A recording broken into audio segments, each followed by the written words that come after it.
Hello everyone and welcome to Procad Symetri's next session on BIM-Chats, where we have Eoghan Harris from macgroup, and what we're going to be going through today is how macgroups have instilled solutions into their company on digitizing their workflows, and also where their background is within the industry and where Eoghan and macgroup see the industry going in the future, and what solutions they see to fit their industry. So I'll pass you on to Eoghan. It's great to have you back after all this COVID and all that. It's great to be back in person. Yeah. That's good. Thanks for having us. You're welcome. macgroup, just to give you a bit of background here. macgroup are main contractors. We specialise in construction and specialised high-end fit-outs, commercial fit-outs especially. We've been in partnership now with Procad for a couple of years, I think at this stage, more so.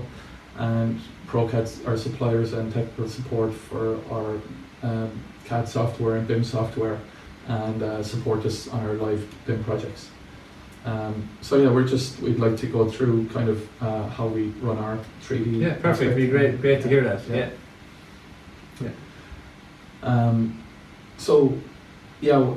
This is kind of from a presentation I did previously with Procad. It kind of outlines, it gives a rough idea of how we work with Autodesk's latest suite of construction cloud software. We've been running this now for the last couple of years, and it really has revolutionized how I work in my role. Autodesk were clients of ours going back nearly a couple of years back now. I think we fitted out their headquarters in Windmill Lane in Dublin. Yeah, being there now, impressive. Yeah, very good. It's fantastic. So it really is. So in terms of software integrations and how we work in BIM terms, it was a step up for us, and we haven't looked back since. It totally changed how we work, because we were given access to their next generation suite back then, and it's just developed. It's grown since then. It's gotten better and better, and we're often in contact with their support teams just to make sure we get the maximum benefit out of primarily the design collaboration and the coordination modules at this stage. Yeah. So they're evolving the software to suit both macgroup and other contractors as well, who are more or less getting access to the latest and greatest of it. Yeah. So all our subcontractors on our BIM projects are trained up to use the software. Some have it already, so they're accustomed to using it. And for me, it means that I can manage a lot more. It has almost doubled my productivity in terms of cloud collaboration and automation, and what I don't have to do anymore in terms of day-to-day dog work. And it's all been done in the cloud now.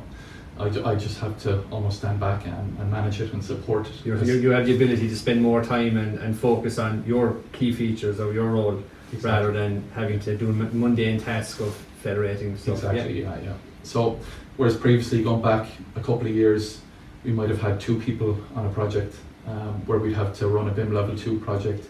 We'd have to federate weekly. We'd have to run clash tests. We'd have to create the clash reports, run our minutes. And whereas now I'm down to one person can easily manage a project, and even manage 2 or 3 projects simultaneously. And we're keeping a keen eye as well on the possible integrations with how our next step up, how we're going to work next. Can we start to integrate the QS side into analysing the BIM model? Can we start to use the drawings, the RFIs, the submittal side of things in build? Can we start to bring in our point scans into the same environment? And it just the potential that is there. It's getting very exciting, because we're starting to change how we work fundamentally. We're at that stage now where we're changing from 2D construction, just taking the drawings and running with the project, and now using that 3D information, and there's a lot more information there. So massive potential to change how we work. Yeah, no, it's good, and it's evident. You can see when you start going through your presentation there as well, where the ability to view point cloud scans, the ability to view 3D models out on the field, and do quantification on it too as well is impressive. Yeah. So we're currently trialing the takeoff module. with our QS team. Yeah, that's very interesting. Perfect. development. Yeah. Yeah. Oh, it's excellent. And what solutions, just kind of going through the background of macgroup as it is, and just see what you currently use in practice as well on your projects. Yeah. So background in terms of BIM management and the standards that we use on projects. So we're a level 2 certified company. That means we've very strict procedures. We're certified with BRI. Yeah. We're up to recently we're positive 92 certified, and we're upgrading now by the end of this year to ISO 19650. Yeah. And where we can, we tend to roll these out where possible and use this structure on our projects. So we have certain templates. We use the RIAI BIM Pack templates for our BIM execution plan and the appendices. And that's the format we use on every project. It's something that it can be difficult to roll out BIM standards because it doesn't always, it's not very pragmatic for every project. It can be overkill. But I think they're a necessity too as well, because you need to have a path on a project, where some people, they kind of might not produce a BIM execution plan or adhere to certain documents, and the whole delivery of a project is not consistent.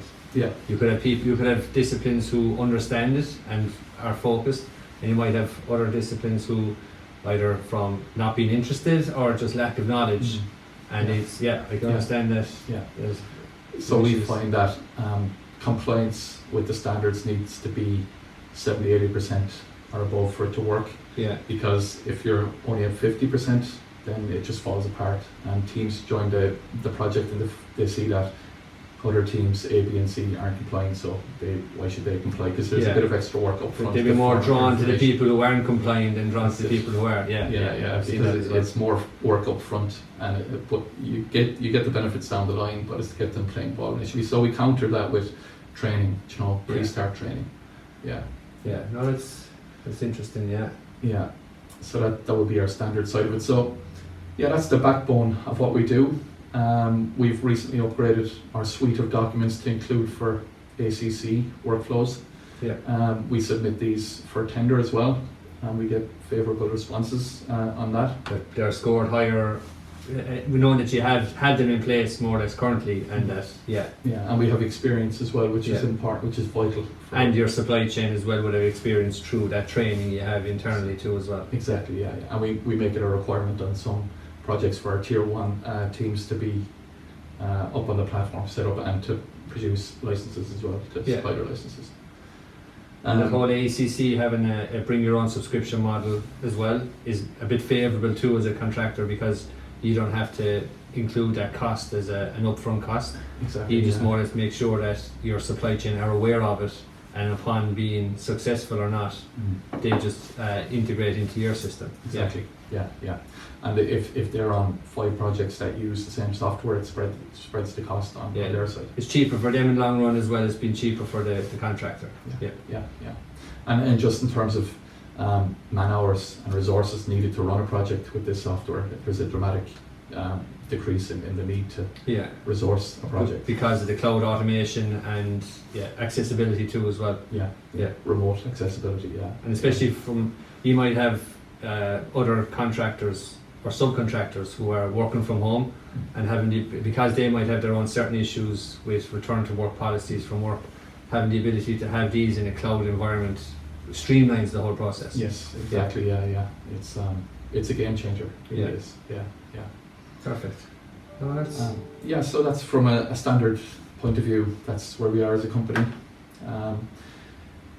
So I guess we're kind of twofold in how we're developing at the moment. One side is the standards and the strict adherence to it that we can apply to any project, and the other side is the platforms that we're using and we're developing.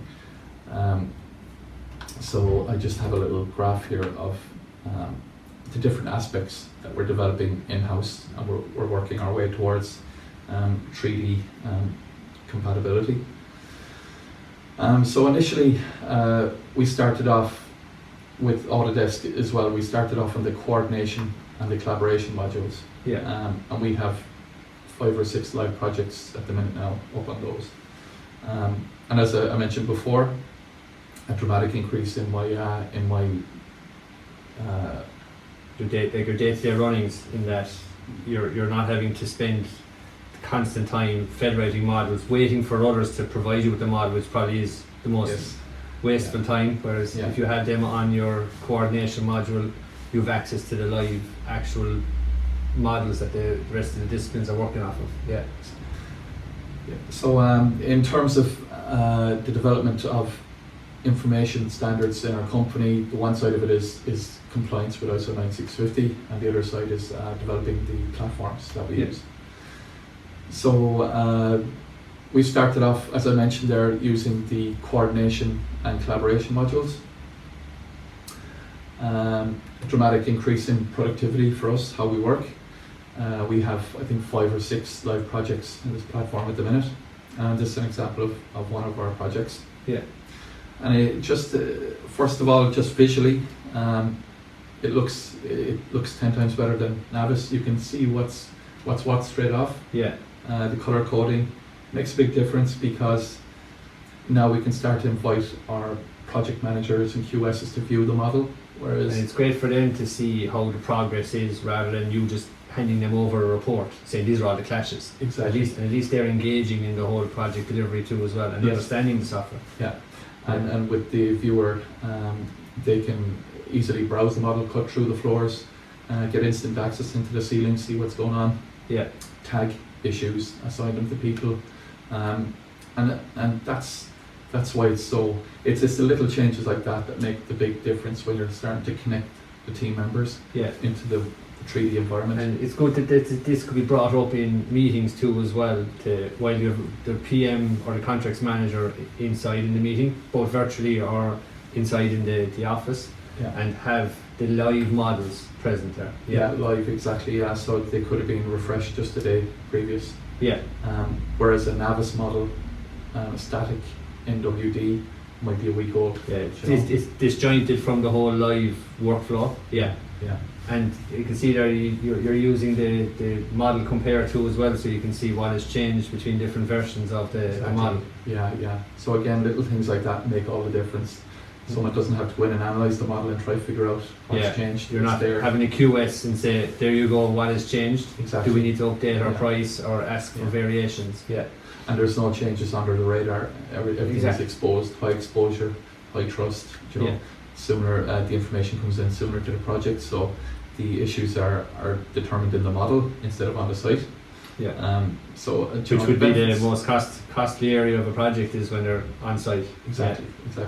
And there can be advantages and disadvantages there, because as we inherit the models from the design teams, we could be inheriting problems that are exposed earlier that need to be amended before you get to site and you produce construction drawings. So there can be a delay there in the initial design development stage before you go live into construction. And so there's aspects to consider, good and bad in this, but it's basically reviewing packages that you've, as you said, inherited on a contract award, and say, are these models kind of coordinated? And what you do then is you could upload them into the package. You don't have to be a degree or masters in BIM to manage it. All you do is just upload the files. The PM could just log in there and see straight away the matrix of how the clashes are between the models. So as before, that would have taken a week, taking the models, set up the clash test, the groups, create the reports, report them to the team, get their head around what's going on, and that's you doing that as one person in your own one disjointed environment. Whereas this is in a live environment, loads of people can be fed into this. Exactly, it's all automated. 1 week's work becomes 1 day, and you find those crucial items. So if you prioritize your compliance check when you get your design models from the consultants, before you pass them down to the specialists, you can do your compliance check, and you can decide straight away, do we give it back and say this needs to be coordinated, this aspect, before we hand it over to the supplier. That's a crucial step for us now that we've recently discovered, and this software exposes, whereas before it's just straight from A to B, take this. Or you could, and at least on the other side of that then is you're aware too, we can pass that on to our subbies knowing that we're going to take a hit on this lack of coordination. Yes. If there is some present, yeah. Exactly, yeah. So It's constantly being informed of what's happening. Yeah. And so you're doing your work in the virtual model as opposed to you're finding out on site. Yeah. It's massive. Yeah. No, that's excellent, yeah. And so, yeah, collaboration, and the other side of that is the automated clash detection. Yep. Yeah. So this is, and this comes now with the design collaboration suite, so it's not two different packages. Yes. Autodesk have it that if you go with a Collaborate Pro license, you get the model coordination, which you're going to go through here. Yeah. So this is ideal for someone in my position. I don't need the granular detail that you get in Navisworks in our particular scope as a business. We kind of need a rough overview. We know there's going to be further feature updates as we go, and the tolerance was a very recent update. That's very handy. But I don't even need tolerance where I am in my role. I need a quick overview of where the issues might be, and we can pass that to the M&E coordinator and say, is this going to be an issue on site? Because me, as a BIM manager, I don't know the specifics about if that's constructible or not, because that's not my field of expertise. I know what is a clash in the model or which isn't, but I need to pass it to the expert. Yeah, and they have the ability too with another plugin that they can plug it into Navisworks. So if you're saying you're not too kind of worried or even worried, but you're not too focused on the more finite clashes, but because these are live models, you can open them up with the Navisworks plugin in Navisworks, right, and it will link to your model coordination, and you can do your finite model checks. That's right. Yeah. You know, so that's the best of both worlds. Really. Yeah, while still viewing issues. So you acting as the kind of BIM manager, you can start creating your model coordination issues in BIM 360 or ACC, whichever platform you're using, and when the guys open that up in Navisworks, they can still review those issues. There's certain plugins. Yes, and the plugin that goes with Revit as well. Yeah. So, for example, our project manager can browse it, see an issue, create an issue, and the modeler on the other side of the world can have Revit open and view that issue straight away. Yeah. And again, little things like that make all the difference. And it's constantly being informed rather than your project manager having to take a screen grab of a model, put it into an email, send an email, that person on whatever part of the globe, they have to open up that email, try and find that particular position in the model, and then how do they relay that back in. So that you save days, and you're kind of adding more days on that workflow, and with this workflow you're saving again with that whole more streamlined workflow. Exactly, and we're getting away from communication via email now, via Outlook, which is crucial as well to do, because I think as the saying goes, we all get hit by buses, everyone leaves companies, but you want a record of everything within the project as issues. And people are getting emails on more company related issues or more communication. On a project related communication, it should be done through the interface.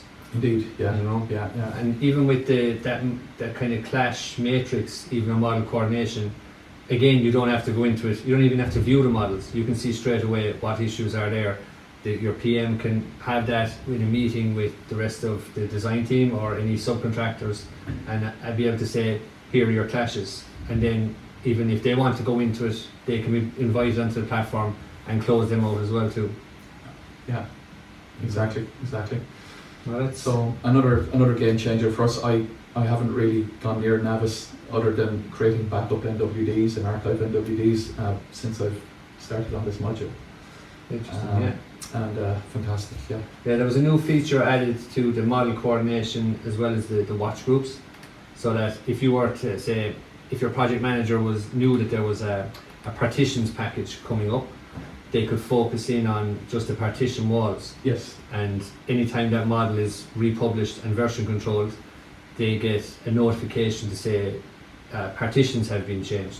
Whereas the glazing could have been changed, the whole furniture could be totally changed, but he's solely focusing on the partitions. Yes, yeah. And I think kind of looking down the line as well, that's where we're going. We're creating packages in the model, so we can create a package of timbered doors and we can assign that to the BIM elements, which go to the asset module, might be assigned to a line item on the schedule, it might be included in as an item in the budget, and it's all interconnected. So everything is coming together in the one, in the 3D environment. Brilliant. Excellent. That's perfect. So yeah, we started off with coordination and collaboration. As I said, we're looking at, we're trialing the takeoff at the minute. Yeah. And another success story there, a colleague, a friend of mine from college, from DIT, Paddy Carl, he was keeping a keen eye on where we're going in terms of 5D BIM. Is it feasible yet? Is it worth investing in? And we're keeping a good eye on IFC and applications like Costex and how practical they are to actually work with IFC. So we ran some trials, and I said keep an eye on ACC. They're going to release, I think at the time it was called Quantify. Quantify, yeah. So we were keeping a good eye on it. And recently we've had the update and the official release of Takeoff, and he tried it and he's using it now successfully in his company, and it's a real success story. He loves it.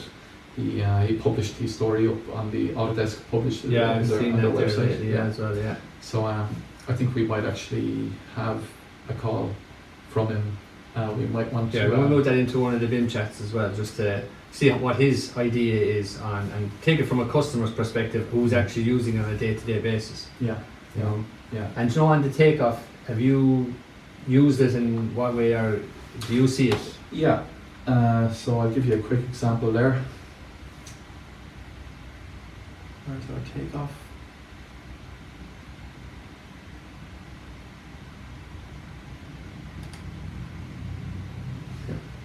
Yeah, so this is an example project of ours.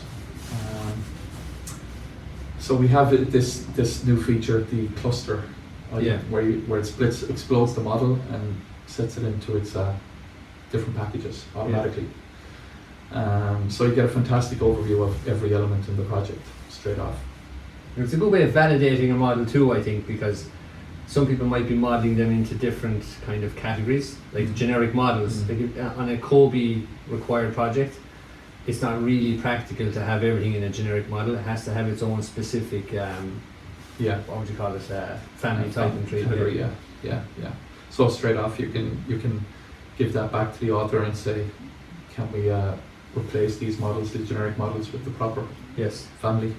And so again, we're thinking about where this is going down the line, creating packages of items and assigning them to budget items and schedule items.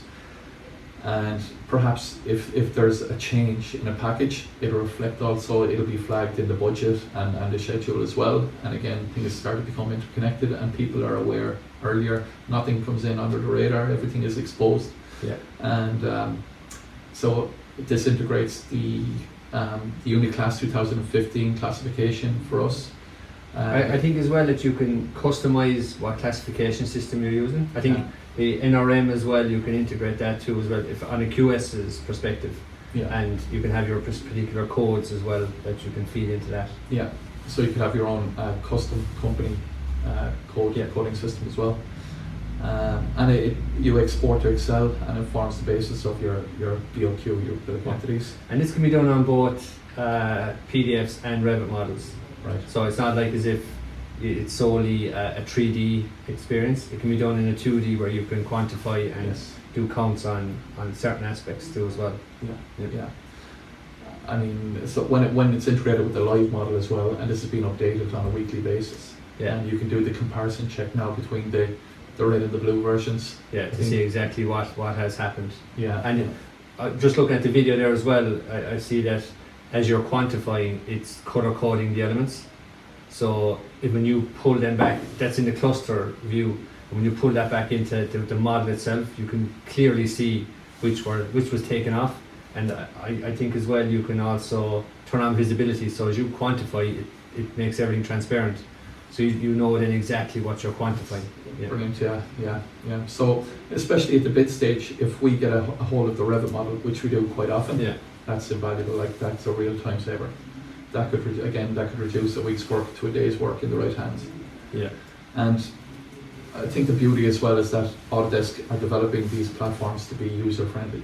Yeah. and simple to use. So it doesn't take that much training to get your QS in on this. You know? That's just a bolt on. So Mm. if you had just an Autodesk Docs subscription and you say, I just want to have takeoff, you just add that to your modules. So it'll just be another module you'll have as a selectable under your account. Yeah. Yeah. And it's very, very affordable as well, Yeah. the rates at the minute. So that's the takeoff module. I can imagine we're just waiting for the right project to implement this on. Yeah. But it has the features and everything present. As you said, it's just to start to use it on a project. Yeah. And I've seen there as well that you're you're getting projects where you're laser scanning and running kind of mesh or point cloud scans, and having the ability to view that in ACC is another feature that you're aware of. That's right, yeah. So on a typical project for us, even if it's a BIM project and we've received a structural model, we still have to verify the structure before we go and fit out anything. Yeah, so on a typical BIM project for us, a fit out project, we may receive a structural model. It might be a survey model, it might be a BIM model, but it needs to be verified all the same. If it's just a Revit model, it might need to be verified. There's often differences between the structural model and the on-site conditions, which have a serious impact on. Yeah, especially if you're doing fit outs, you need to what you've been provided to be accurate, so that you can start modelling and putting in your fit out model, overlaying it on it. Yeah, exactly. Yeah. So now we're at the stage where we can integrate the point scans into our project, and real photos and scan information becomes part of your information model. So we're building up a massive database of information, and this could be, technology is becoming so accessible now, as you showed me on your iPhone there, that you can do a scan in 5 minutes with your LiDAR on the iPhone 12. It's accessible to everyone and it uploads into your project, and it means that our project managers can start to manage the project remotely if they have access to so much information online, live information being updated all the time. And like this is all on the Autodesk Docs platform, as you said, that can host photos, 360 photos as well, and your videos as well as your point cloud scans. Another massive update once we start to use this technology, and the applications are coming thick and fast. Like I think there was a new integration just announced recently called Oculo, is it? Yeah, Oculo. So that would be one where you get one of your site engineers, just part of their helmet, walk around the site, and it captures 360 photographs. Yeah. And that in turn then will update the model, update the interface, and you can have like a side-by-side view of your model. Mm-hmm. So again, your PMs won't need to be on site. They just open up the integration here with your BIM 360, and as they're navigating through, it's updating your model location as well as your 360 location. And if, for example, there's a ceiling bulkhead that's missing or in the wrong location, they can there create an issue and capture it as early as possible before the project has moved on. Exactly. And in those scan models and in those photogrammetry models, you can tag issues as well, and they go across your issue database. Yeah. So what I think will happen is, whereas you might have had 3 site managers on site managing snags, issues, etc., you might only have 2 now, and your 3rd manager might be office based, working remotely with this information, but he'll be able to manage 3 or 4 sites doing just the one job. And that's reducing costs as well, because they're not having to have their safe pass to go into sites, they're not having to travel, and it's reducing potential health and safety risks as well, because you're in a dangerous environment kind of walking around, whereas having the ability to view these remotely that are probably synced up within an hour or 2 of someone walking the site. It's not like as if you have to wait for a few days for someone to upload the video. That bulkhead might have been painted, plastered and painted and moved on, whereas you need to capture it early, and having the software to do it. And it's very hard to relay the costs of that software to people when they realise the saving on the software alone is time. And yes, you with efficiencies as well, in that you can focus on other pieces of work, and then that people say, or the site engineer, how are we going to save time with them, and them using the platform, creating issues, even commenting on issues. Like if the contracts manager created an issue and the site engineer kind of knew some information about it, they can engage in that whole issue communication and say, I've been discussing this with the partitions specialist, they're aware of it, and just still keep it open, the issue, but at least you're constantly feeding information into it. Yeah, that's right. Yeah. And it's not only project management, snag management, it's also bringing in health and safety, quality, environmental. Yeah. You know, if you get weekly photographic updates of every area on the site, it's invaluable. Yeah. For all aspects, all disciplines. Yeah. No, it's And where do you see this going? Like, as a person who's using the software and really pushing it to its limits, do you think that it's going the right path? That you see that Autodesk are aware of what way the industry is going and what way they're developing the platform to meet it? Yeah, I think no doubt it's the only way we can go.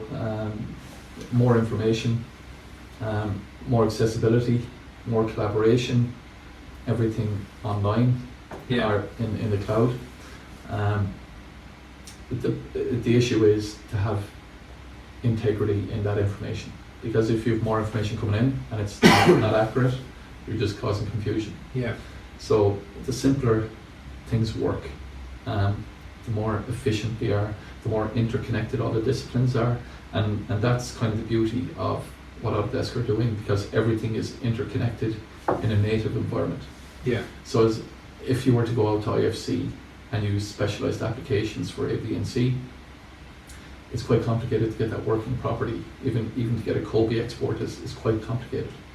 And to even if you're bringing in different IFC models in different locations, it's very technical, and you're not going to win over your other project team members. You know, Yeah. You can't expect. You know, we're working with real projects here. We can't expect the whole project management team to be as technically Savvy advanced as the BIM team. Yeah. And not to mind the whole supply chain. Yeah. So you need to make things as interconnected and as streamlined and as native as possible, and that's the big idea. That's why it works. Yeah. Because everything just works, and that's what you need. I think that's they're going in the right direction. I think Autodesk are seeing that, but I've seen other kind of customers or people online as well saying that the open BIM is the new way, and Autodesk, they kind of saying that Autodesk are tied down to native Autodesk formats, but Autodesk are also, even though they are doing it with the native RVT CAD workflows, that they're also opening up it to the open BIM standards too as well, because there's IFC kind of integration on the platform as well. Yeah. So it caters for everything. You can have your open BIM applications, but they're native. But I agree with you that people assume that BIM is too technical, whereas having a keep it simple system like the ACC and the whole model coordination and design collaboration suites as well, it streamlines the whole project. Yeah, and it does. A person who's just a project manager, they'll be able to pick it up pretty fast once they start engaging on it. Yeah. And that's crucial. I mean, we're dealing with the real world here. We're not dealing with even the theory that's involved in standards like ISO 19650. To make it work as it's prescribed is very, very difficult. Yeah. And like the industry is still trying to be getting the grasps of 1192 for the last 10, 12 years, and it's still struggling, even with the fundamentals like of file naming and stuff.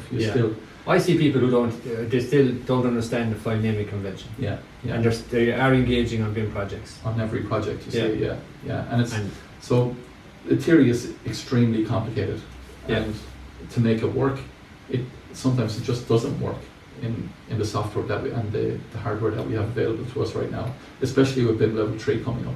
Yeah. So that's where Autodesk are.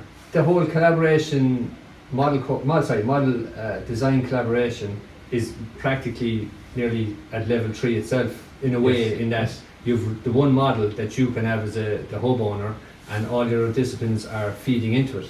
So there's no one working in a disjointed environment on their own local machine and uploading in the traditional term whenever they want to. Whereas at least with this, everyone is informed instantly once a model is updated. Their packages are shared. There's traceability, and it's just trying to get people to engage in the whole workflow. That's it. Yeah. And it's only a matter of time before it happens. So and that's why we're investing right now. You know, we want to be in there ahead of the game, Yeah. and we know we're fully confident that we're going down the right road here. Yeah, and we're working along with yourselves in pushing it to its limits, Yeah. and along with Autodesk too. If you see that there will be a feature enhancement required, we work along with yourselves and Autodesk, Yeah. and to relay that information back to them, and they incorporate it in future updates. Exactly. Yeah. And they're very receptive in terms of a feature request that you might have. You contact their support team. They say, okay, we don't have it at the minute. It's in development. We've passed it to the development team, Yeah, and so that's on their agenda now, and they're very good like that. well, that's great. So those updates are coming thick and fast. There was another update just this morning, another 20 odd updates. Yeah. And yeah, Autodesk are definitely onto the right thing there. I mean, the last 10 or 15 years, they've I think they've revolutionized how the design industry work. Yeah. And now it's over to the construction side. Yeah.